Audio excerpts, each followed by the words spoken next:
नमस्कार दर्शकों, मैं हूं आपके साथ विजय। आप देख रहे हैं एमएनएस न्यूज लाइव। आइए देखते हैं आज की कुछ खास खबरें। यूपी में छठ पूजा के दौरान 4 की मौत। आजमगढ़ में 4 युवक नदी में डूबे। चंदौली में पुलिया टूटने से 12 लोग नहर में गिरे। यूपी में सोमवार को छठ पूजा के दौरान नदी और तालाब में डूबने से 4 लोगों की मौत हो गई। आजमगढ़ में एक दूसरे पर पानी फेंकने के दौरान 4 युवक छोटी सरयू नदी के तेज बहाव में डूब गए। मौजूद लोगों ने 3 लोगों को बचा लिया, जबकि एक बालक सत्यम यादव 15 वर्ष की डूबने से मौत हो गई।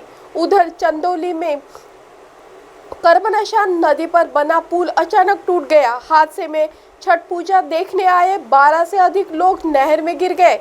नहर में पानी कम था, इसलिए बड़ा हादसा नहीं हुआ। वहीं कुशीनगर के तर्कपट्टी थाना क्षेत्र के मानसरोवर तालाब में डूबने से युवक की मौत हो गई।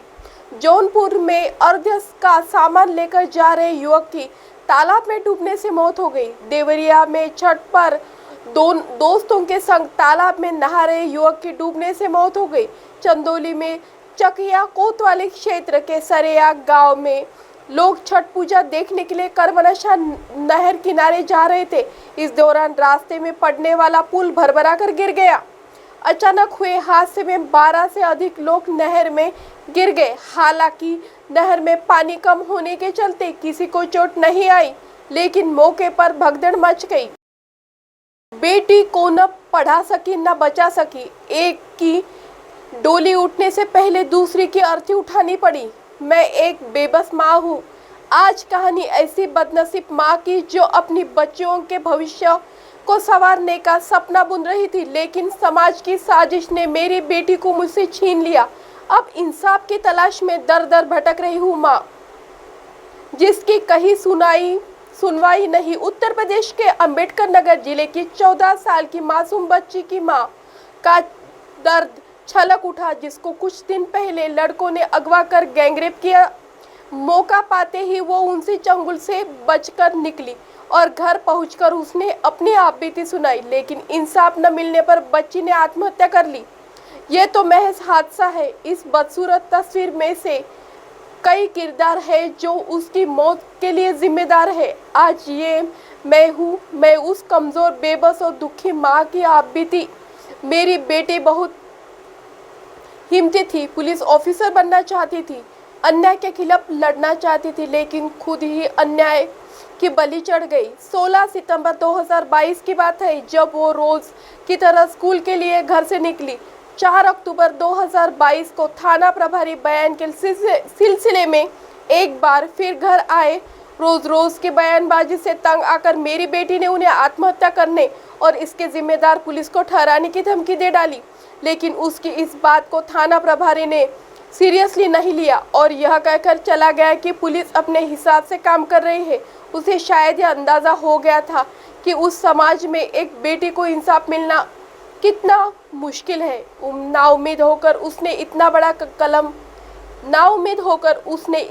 बड़ा कदम उठा लिया कि उसको आत्महत्या करनी पड़ी।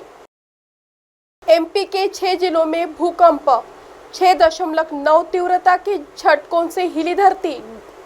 डिंडोरी रहा सेंटर। मध्य प्रदेश के 6 जिलों में भूकंप के झटकों से महसूस हुए। इसमें डिंडोरी, जबलपुर, मंडला, अनूपशहर, बालाघाट और उमरिया जिला शामिल है। भूकंप का केंद्र डिंडोरी रहा। यहाँ सुबह 8:43 पर धरती हिलने पर लोग डर गए। झटके लगने से कई लोग घरों से निकलकर बाहर आ गए। रिक्टर स्केल पर भूकंप की तीव्रता 3.9 आंकी गई। इसका हाइपोसेक्टर 10 किलोमीटर गहराई पर था। जबलपुर में भूकंप के झटके सबसे ज्यादा पाटन और रानी दुर्गावती समाधि स्थल के आसपास महसूस किए गए। इसके अलावा झांसी में भी कुछ जगहों पर हलचल हुई। रांची में रहने वाले राजेश विश्वकर्मा ने बताया कि वह सो रहे थे, तभी अचानक ऐसा महसूस हुआ जैसे बेड हिला हो। मैं उठकर बाहर आया तो देखा बहुत से लोग घरों के बाहर निकल आए हैं। भूकंप करीब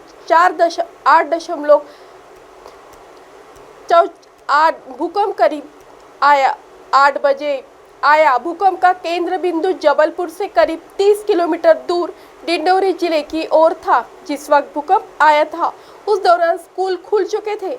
झटके महसूस होते स्कूल मैनेजमेंट ने तुरंत बच्चों को बाहर निकाला और खुले मैदान में ले गए।